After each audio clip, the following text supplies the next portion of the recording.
first fitness radio will keep you moving.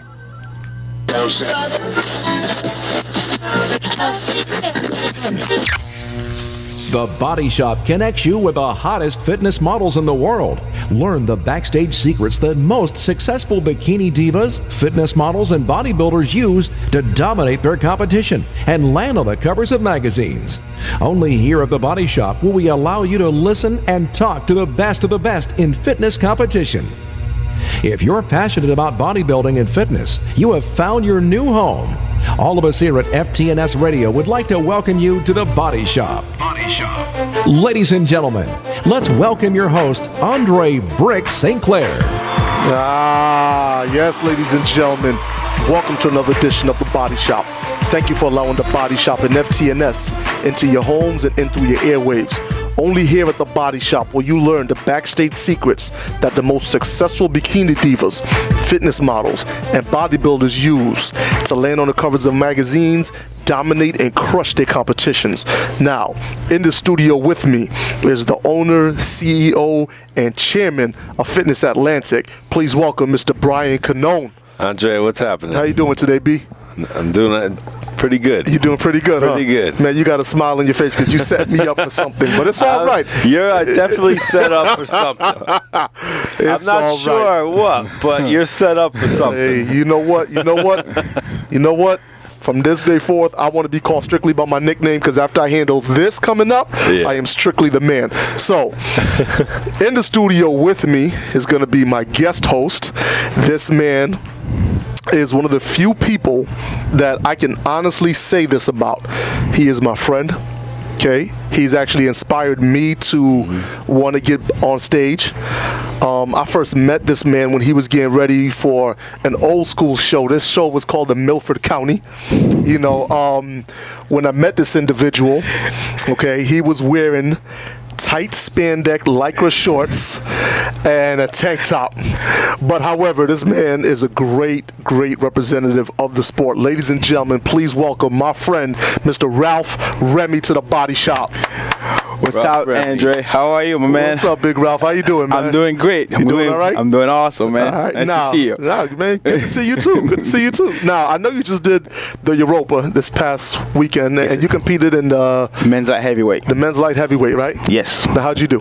Came out third place. Third place. Third place. Third place. Yeah, I did came out third place, and I'm very happy with my placing. That's right. And it was tough, and it was a really hard competition, and then I was ready to get this going. Right, you know, considering last year when I did it, and I came out number 5, and I was like, okay, I got to do this right this year. Okay, so last year competed. Yeah. Europa. I did Europa. 5th place. 5th place. This year. 3rd place. 3rd place. Next year. 1st place. Talk to me, baby. Talk to me. I want to see 2 places. You know 1st place all the way up. See, I like the way this is going. 1st place. Here. I spoke to my coach Freddie Smalls. That's right. Freddie Smalls, like, I remember Big Freddie. Freddie said we can get this going. He's gonna get this going. All right. But now I know that we have another guest on the show. This person is calling in all the way from Toronto, Canada. Is he from Toronto? Yeah, he's from Toronto, Ontario, Canada. Okay. Now, what this means? Yep. Now, he's from Toronto. Okay, but he was born in Detroit, Michigan. Okay. Okay. See, that makes this show once again international. That makes me international bricks. What I like about this individual that I'm about to bring on, okay, is his attitude. And what I mean by that is some people mistake charisma for cockiness. I know the difference, all right? What's the difference? The difference between charisma and cocky is this. Charisma is being able to say what you want to say and say it with such a confidence that it comes across and everybody understands what you're doing. Okay. Cockiness is you coming across but you're bragging and you're turning people off to you. Okay. Okay. This man has charisma. This man has a pretty good sense of humor. And I'm going to give you guys an example of what I'm talking about. Yesterday I received a tweet from this man. Yep. And his tweet says, I'm 3 weeks out and my body is coming together like bullets and a 40 Glock. you've been warned. So, ladies and gentlemen, please welcome to the Body Shop, Mr. Marcus Taylor. Hey, people. Big Mark, what's going on, man? Hey, what's going on? What's going on? Hey, Brian. Hey, Bricks, what's going on? Oh, man, everything is good, man. Hey, listen, I got Ralph Remy in the studio, too. So, you know. What's going on, man? What's up, man? How are you? I'm all right. Okay, this is going to be a very, very interesting interview because what I'm going to liken this interview to is if anybody out there watches the WWE, it's going to be very interesting, okay? You got me, Bricks, a.k.a. The Rock. That's going to be my style. You're going to have Marcus Taylor. All right, he's going to be more like, you know, the Stone Cold Steve Austin / John Cena type guy. All right, and then we're going to have Mr. Ralph Remy. He's going to be more like the Ric Flair. You know what I mean? He's the sharp-dressed, limousine riding, jet stealing. We all that. So you're going to have 4 distinct personalities, and of course, Brian Cannone, that's Vince McMahon. He puts everything together. You know, we get everything in a good mix. All right, so let's begin. Marcus. Yes, sir. When did you first fall in love with fitness? I fell in love with fitness a long time ago. I used to be an amateur wrestler from junior high. Okay. I didn't fall in love with bodybuilding until 2003 when I met Ali Bey. Mm-hmm. And the strange story is because I was looking for somebody just to work out with, and then he was like, you know what, I don't work out, I train. Nice. And, you know me, I'm as cocky as I am. I'm like, listen, man, look. I wrestle, man. Bodybuilding is not a real sport. Yeah. Keep going. So Cat, he pulls me out, you know, and he's like, okay, we gonna go ahead and we gonna train. Right. We didn't lift one weight. Mm-hmm. I did 52 push-ups incline. Right. 52 push-ups on the floor and 52 dips back to back. Right. Giant set. I mean, I'm talking about 52 sets of 20 reps. That's right. Each one. That's right. Listen, after the end of the workout, I was praying to the porcelain god. And ever since then, I fell in love with the sport. You see, you wrestled as an amateur, as did I. You know what I mean? When I wrestled, I was in the 120-pound class. Right. So I understand what you mean because I used to look at bodybuilders like, oh, you know, a whole bunch of sissies up there, you know, little fancy panties, and you know they posing off their muscles, but you put them in the streets and they can't do anything with it. Yeah. So you know, I definitely understand where you're coming from, but I want you to hold your thoughts because I need to bring it to Ralph. So Ralph, when did you first fall in love with fitness? I fell in love with fitness when I was 13 years old back in Haiti. Right. I saw Arnold Schwarzenegger in Commando, and I was like, okay, that's it. I want to look like that guy. That was it? That was it. And everyone's started laughing at me. I'm like, watch this one. I want to look like that guy. And I got hooked ever since, right. You know. And I mean, living back in Haiti, I didn't have a gym to go to, so I started doing things on my own, you know, just like doing push-ups, you know.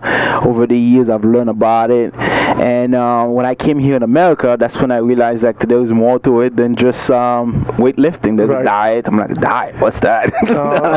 And that's when I met CJ Bouchard, and he's like, yeah, we got to get you ready. Okay. So, Marcus, walk me through what it was like when you first stepped on stage, experiencing, you know, the lights, the applause, the music, and then walking off. Tell me about that initial experience for you. I mean, you know what? The experience for me, I mean, like all the lights and all that stuff really don't matter to me. I mean, for me, it's the winning. Mm-hmm. I mean, that's what I come for. I just come to win. I mean, everybody's always saying this sport, oh, you shouldn't come. If you're thinking that you're going to win, you shouldn't come. I mean, my thing of it is that if you're not coming to win, then you should stay at home and buy a trophy. Because it'd be a lot cheaper. Exactly. Okay. I like that. When are you planning to compete again, Marcus? August 27th, the World Championship. At the World Championship. Now, are you going in the bodybuilding category? Are you doing male model? Are you doing... Come on, man. I'm not doing it. Come on, man. Talk to me, man. You know what I mean? I'm trying to see exactly where your head is at, man. Male model. So, I mean, the thing about this is like, you know, a lot of people saying that, you know, the male muscle model, the male fitness is taking over. The thing of it is like this. It's like, and let me be frank. Mm-hmm. The powers that be. Okay. As far as with bodybuilding, has let it got out of control. Right. Yeah. I mean, the thing about it is that, people don't aspire to look like these cats anymore. Mm-hmm. And the thing of it is like, you don't have, like, when people talk about, my competition and who am I afraid of? I'm not afraid of none of these bodybuilders today. Okay. I'm chasing, 1994 Paul Dillette. Right. 1993, Flex Wheeler. 1999 Sean Ray. Old school. I'm chasing those guys with size and aesthetics, mm-hmm. and with a mass appeal to basically to reach out to men, not just people in fitness. Okay. Marcus, why do you think it got that way? How do you think that this bodybuilding got completely out of control? Sometimes I think they did it on purpose, because I think if you can control the entity, or if you can control, the money aspect from an athlete. Now, if you got people like Sean Ray, Paul Dillette, that was, charismatic enough to carry the sport, and when you're bigger than the organization has less power to basically be like, you know what, we got to keep a cap on these people. Or basically, if these people get too big, we're going to actually really have to start paying them. Yeah. Then I tell you, Stone Cold Steve Austin at his best. I'm liking where this interview is going, Marcus. I promise you that right there. But hold on, because I do have another bodybuilder in the studio. So, Ralph, how do you feel about what Marcus is saying? Well, No, good. You're on. I feel like Marcus. I mean, I don't want to put more fire into this, but Talk to me. He's right. I mean, if you go into a contest, let me go first of all on this one. If you go into a contest and your goal is just not to win, it's not even bother going. You can just stay at home and buy yourself a trophy. I'm gonna repeat what he says, but like he's right. You gotta focus your goal and looking a certain way and knowing exactly what you want. And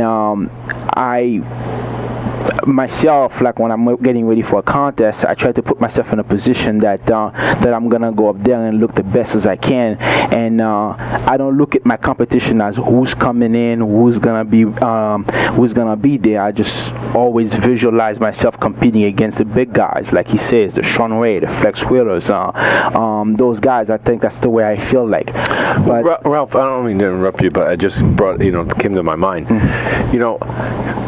Are you a fan of Kai Green? Is that the person that you look up to right now? Yes. Would you trade spaces with him right now? To a certain level, yes. I will change it to a certain aspect of it. Yes. You would stop when he was like at a certain point, like point of his career. Yeah, I would just stop at a certain. But what if you were him and you were told this is where you got to go? Then what would you do?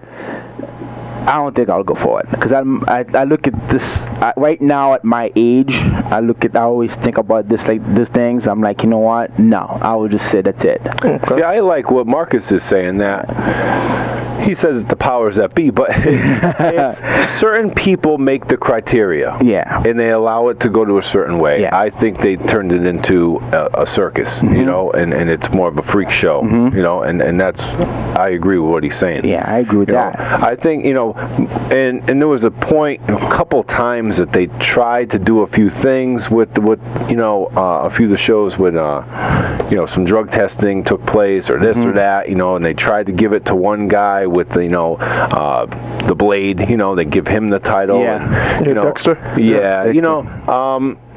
But the problem is there's a lot of people that kind of like that whole 200 and 300 pound guy up there on stage, as a kind of a freak show. And I think a lot of the problem with the sport of bodybuilding is it's a sport without a lot of fans. It's a sport with a lot of bodybuilders, but not a lot of fans. Exactly. You know, that can watch these people and be like, you know what, I want to see this guy beat that guy.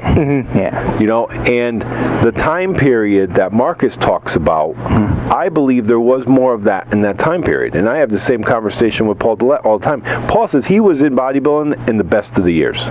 Yes. He had the most opportunity. He made the most money. It was a great time period. Would he do it now? No. No, I agree with him. I agree with what Paul Dillette says, because like right now you look at the sport of bodybuilding and you look at it that on the level, like on the high levels, like those, like you said, the Dexter Jackson and all those guys, you ask yourself, you're like, will I want to be doing? Will I want to do this? You know? Yeah. So because I remember last year at the Europa, I went into Kai Green, and then I showed him my pictures and I told him what I've been doing. I told him I admire his posing routine, and the first word out of his mouth was, "Are you natural?" I'm like, "Yeah." He's like, "Stay that way." I'm like, "Okay." I'm like, "Okay, trust me, I will." And the second day of the show, he overheard me talking to someone, and he came. And he's like, "Remember what I told you yesterday? Stay that way." And I'm like, "Yes, I will, guaranteed." Hey, Marcus. Yes. I'm sorry to cut you off, but it's just, go ahead. I want to make sure, saying that they both got, equal time on this. I want to hear Marcus give me more stuff. I want to hear him tell a little bit more how it is, the way it is. Yeah, he is going to tell you how it is. I know that. I'll tell you what's going to happen. I'm going to get Marcus hyped up in just a few minutes, but I want to get an honest answer from you, Marcus, and that is, being that you're only 5 feet tall and you're competing against some of the taller guys, right? Do you feel as though they have a better chance of beating you, or do you feel that the intensity of which you train with when you step on stage, that there really is no competition for you? But answer honestly on this one. I mean, honestly, the thing is like me being shorter is not a disadvantage. Okay. I mean, me being shorter means that I can, basically pack on more muscle with less weight. Okay. Also, too, with me, the way that I train is to basically keep all my lines. Okay. And the thing about this is that if you come in and you come in hard, you come in with lines, and you show thickness for your size, you can pretty much beat, I don't care who it is. Personally, I feel like this. If Jay Cutler stepped on the side of me, at my best, I'll stick it to him like a drum set. Oh my God! Man. No idea what you're giving. Oh my God, man! I hope you're going to the gym later on after this. All right. Now, Marcus, what do you feel is your favorite body part? Well, you know what? Right now, my favorite body part to train right now is my legs. Okay. I agree. The thing is like, I always pick the thing that's my weakness. And I end up making it a favorite. My back was one of my weakness, and now my back is one of my stronger suits. I can basically stand up against anybody with a back pose, a back double bicep pose. Okay. I don't know if you check out any pictures of my back double bicep, but I stood next to a guy who was 245 pounds. Yep. I was 130 pounds on stage, and my back was just as big and more defined than his. Yeah, actually, you know what? I'm actually looking at a picture of you right now. You got some, some gold posing trunks on, and that was the Quebec show. Marcus, tell us about your history. I'm looking at a couple of galleries here. You did NPC Nationals. You also did the. I don't even want to get started. Let me know. Come on. Yeah, I done the NPC Nationals. Yeah. The thing about this is like, it was an experience, and you know what? Let me say this first. A lot of people was just saying, you know what? You doing the NPC so you can get your IFBB Pro card. Yeah, that was true, but I knew basically on how the IFBB is going. My thing is like, you know what? I can't compete, and Paul doesn't. At this particular time, I was having some problems with my my immigration status in Canada. So I couldn't come back to Canada to compete at the WBFF. Right. So I was sitting and I was like, well, if I get my pro card with the IFBB, then I can definitely trade it in to have a WBFF pro card. Okay. So, so this is what I set out to do. Right. I mean, my first show that I entered in, was a qualifier. I won overall as a bantamweight. Second show I entered in was Ropeman's show, which was my district chairman. Yep. And I won his show, won my class. Okay. Then I go into the nationals. Nobody really, I was under the radar. Nobody didn't know of me. They just knew of WBFF 2009 when I took the lightweight championship. Got you. Okay. Okay. When I stepped back, because they had their weigh in and everything, and you have to strip down for the weigh in. So I stripped down for the weigh in, and the dude that was favored with the win looked at me and was like, "Dude, aren't you in lightweight?" I said, "No, I'm a bantamweight."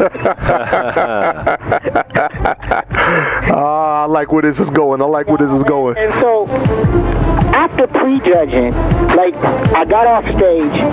Lee Haney himself came up to me because he was over at the Ropeman show. Yeah. At the MPC Coastal, and he was like, "Man, just go on and do the nationals. You're gonna go ahead and I definitely think you're gonna win this," because he's like, "Dude, you got one of the prettiest physiques I done seen in a long time." Right. And so he came over. He's like, "Man, you a bad boy. I told you was gonna get this." Now that night, when they have play-by-play by MD. That night, Sean Ray, Cedric McMillan was saying I was the best person in the class, hands down. Right. How the hell did I get fourth?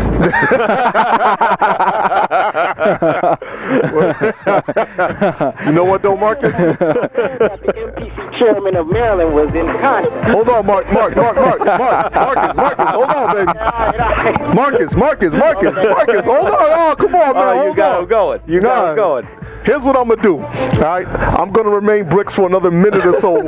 Marcus, I need you to hold tight, all right? I got my listeners, but, man, I got sponsors I got to check with. So, listen, I'm going to cut to commercial. We going to come right back. I'm going to let you finish your story. Ralph is going to finish his story, and then I'm going to talk hella mess. So, ladies and gentlemen, you listen to The Body Shop. We'll be right back.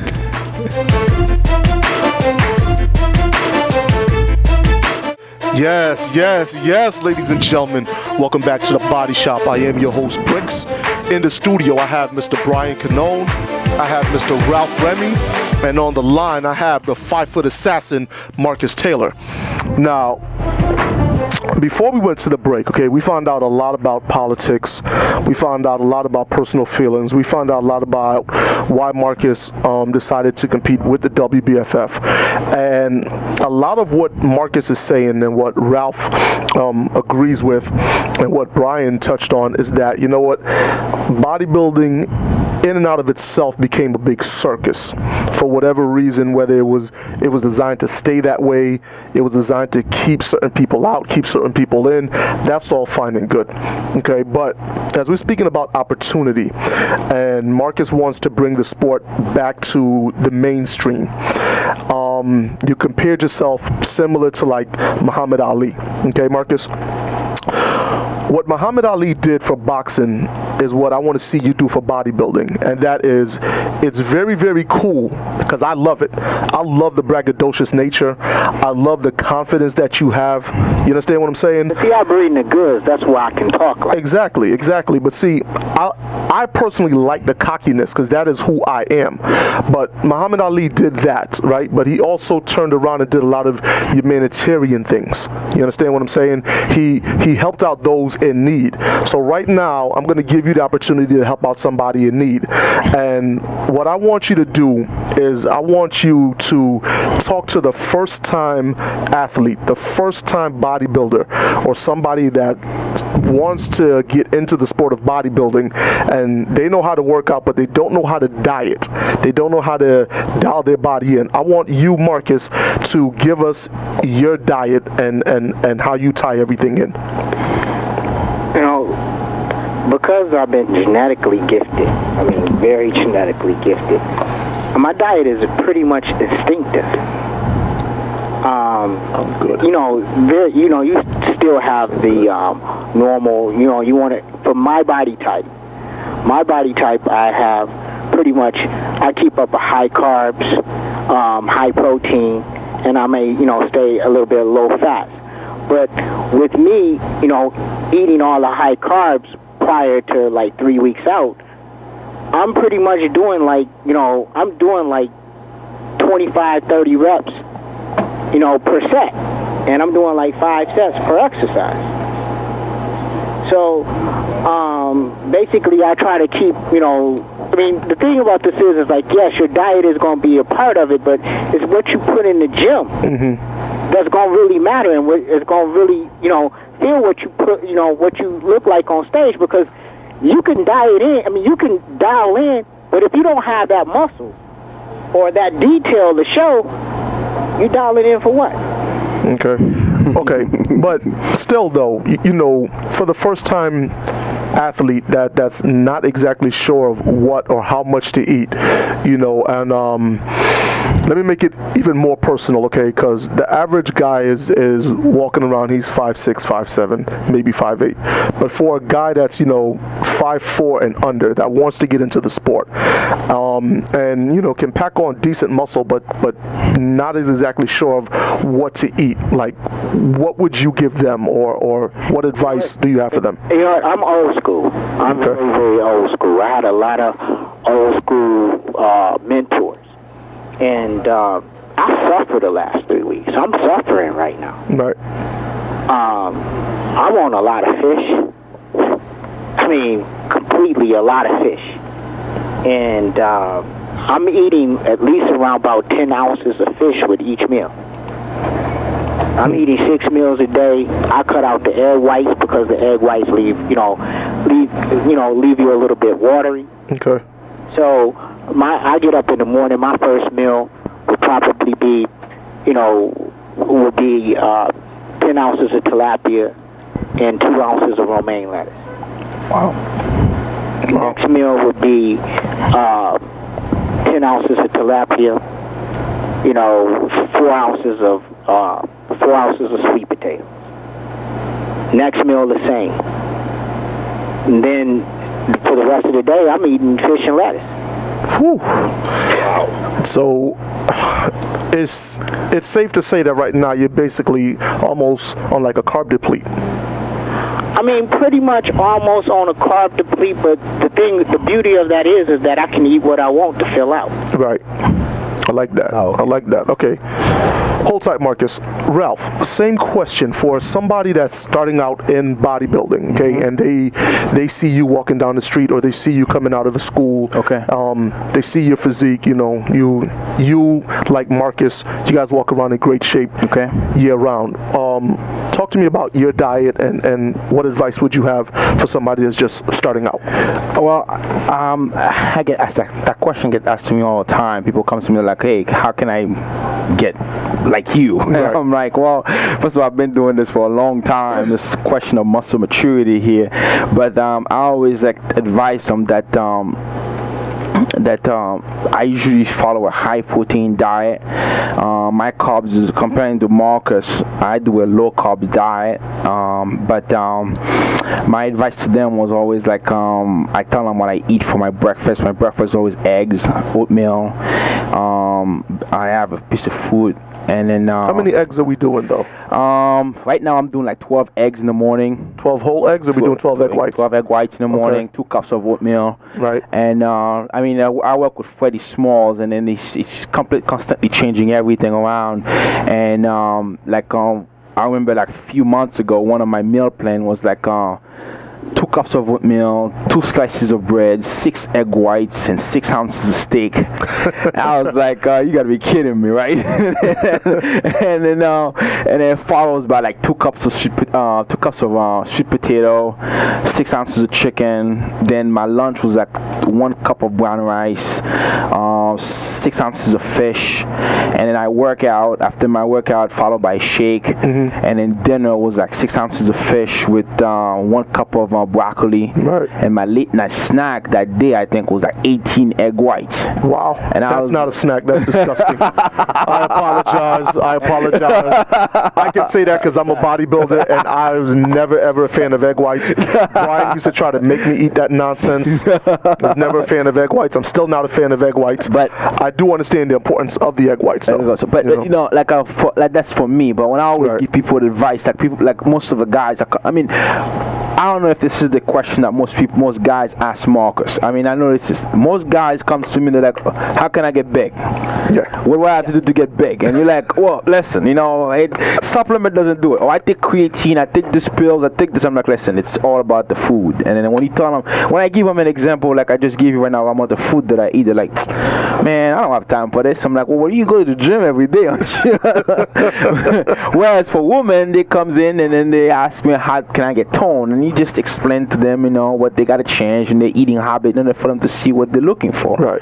But Marcus, I'm sure you get that asked to you all the time. Guys come to you and say, hey, can I get that big? Definitely. And this is what most guys look for. And when you talk, listen, getting big is not easy. It's all about what you eat, the amount of food you put in, and it doesn't matter how much time you can spend hours and hours at the gym, but if you're not eating properly, it's not gonna happen. And right. You know what, Bricks, I can't, I can't just sit here and a lot of people can't just follow me exactly on what I eat. Now, right, exactly. I'm like your parent, right? Listen to what I say, but don't do what I do. Yes. Yeah. So I mean, that's that old Detroit mentality right there. 5, 6 weeks out, I'm eating rotis and everything else. Right. Okay. Now, go ahead, Marcus. I'm sorry. Go ahead. All right. When you're 2, maybe 3 weeks away from a competition, okay, your muscles are probably at the best that they're gonna look, because you really can't do anything else at that particular point. But that's not true. But hold on. But your mindset is what really starts to change. How do you keep your intensity up while you're in the gym when you're 2 weeks away from a competition? The funny thing about this is like I train relatively moderate, but with a whole bunch of reps throughout. Now, when I get to like the 4th and 3rd week point, I'm lifting the whole gym. That's when I'm the most aggressive. I mean, I'm the opposite of what most bodybuilders are. I gain weight towards the show. Then rather lose weight. I don't have any problem with getting lean. Is always packing on muscle. So with me, I mean, because I am dropping a lot of the fats and I'm dropping carbs, I mean, I'm building, I'm eating a ton of protein, and that's what's going to build the muscle. So I'm going to put it to work. Right. See, I asked that question because as we all know, every body type, every individual is completely different. But 99% of the people out there during the last 2 to 3 weeks of a competition, their energy starts to drop. They're really not packing on any more muscle, so on and so forth. You being the exception, I actually expected you to have an answer for that. But let me ask Ralph. Ralph, 2 weeks away from a competition, okay? Wow, don't remind me this 2 weeks. Please. How do you still keep your intensity up as you're going into the gym? 2 weeks prior to contest, I'll be honest with you, like I've always been. It's just like I'm looking at it, I'm like, okay, it's been 14 weeks. Now I got I'll say it's been 10 weeks, or it's been like whatever how long it takes me to get ready. I'm like, what's 2 more weeks? And I just go and get it done, and just like I'm counting the days to make sure that this day comes in and get it over with. You know, it's just like I always say that, I don't know about you, Marcus, but for me, once it's 2 weeks prior, I get very impatient. Oh yeah. And I'm ready to get it going. Right. And I think you misunderstanding what I'm saying. I'm not saying that I don't be tired and my energy is not low, because it is. Mm-hmm. But I mean, I know what I have to do to win. Right. I mean, you know what? The thing about this is like I'm going to tell you flat out, what gets me through my workouts is pure violence. Okay. I mean, you have to have some kind of rage. I mean, for me, I weigh 100. Right now I'm 143 pounds. Right. And basically, I'm doing drop sets with 12 plates on each side, one plate at a time, all the way until I get to one. Mm-hmm. You got to have some kind of rage in you to do that. Yes, sir. I totally agree with that. Yeah. Okay. And for me, it's the rage of not wanting to lose. Right. So And, basically, I talk so much mess, I can't lose. see, once again, I love your attitude. I love the character and the energy that you're bringing into the sport of bodybuilding. I think that is the resurgence that bodybuilding needs. I think we need more characters. You know what I mean? What's up, Brian? Yeah, Marcus, a question, a little bit tied into a little bit of that. And what do you think it is for bodybuilding that will take it to the next level? And if you had to start over again, would you get into this sport? You know what? I love the sport. Mm-hmm. And you know what? I wouldn't change a thing. Because the simple fact of it is that it's going to take people like myself in order for it to change. Like I said, when I got into the sport and I seen what kind, I'm a historian of the sport. Okay. And with me, anything that I put my mind to, I'm basically gonna go out and I'm gonna do it. And the thing is like, how you gonna get it back is basically the athlete. Everybody has taken everything, taken the athlete out. And it's MD running things now. It's, you gotta be like, it almost has to be like how the NFL was. The NFL was struggling until basically they started making films. Mm-hmm. They started, basically marketing themselves to basically make their players household names. Right. Now, the thing about this is like, this is what Paul is trying to do. So, if this guy is going in this direction, and this is the direction that the sport is going to need in order to resurge itself, don't bash him. Join in with him. Well, I agree with you. Now, hold on, because unfortunately we are almost out of time. So I'm going to ask one simple question. I want you both guys to just try to keep it as short as humanly possible. But, Ralph, is there anybody out there that you would like to thank? Oh my God, the list is on, They can't hear you, brother. Go ahead. Oh my God, it's a long list of people that I like to thank, but okay, you gotta keep it short for me. Keep it short, but I like to say thank you to my coach, obviously Freddie Smalls, for helping me out, my friends, my family, my girlfriend Hedda, and that's the gyms that I go to, Gold's Gym New Haven, Fulton Fitness, Hardcore Fitness in Shelton. Right on. And I like to say thanks for my supporters, people that comes to see me at the shows, my local sponsors, and that's it. That's about it. All right, Marcus, same question. First people that I would like to thank is Cassandra and Vera Warner. I'd like to thank my girl V and my workout partner Anna K. Livermore, and definitely my family, and of course I want to basically thank Detroit, because if it wasn't for Detroit, that city built me into who I am. Right, absolutely. Okay, I personally would like to thank Marcus. I'd like to thank Ralph for coming on the show. I want to thank Brian. I want to thank my producer Big Sean, and I'd like to thank the listeners of the Body Shop and all supporters of bodybuilding and fitness in general. And in closing, remember this: success breeds envy. The best revenge you can have against a jealous person is to become even more successful. You keep God first and everything else will fall into place. This is Bricks. I'm signing off for everybody. I gotta go. I'll see you when I see you.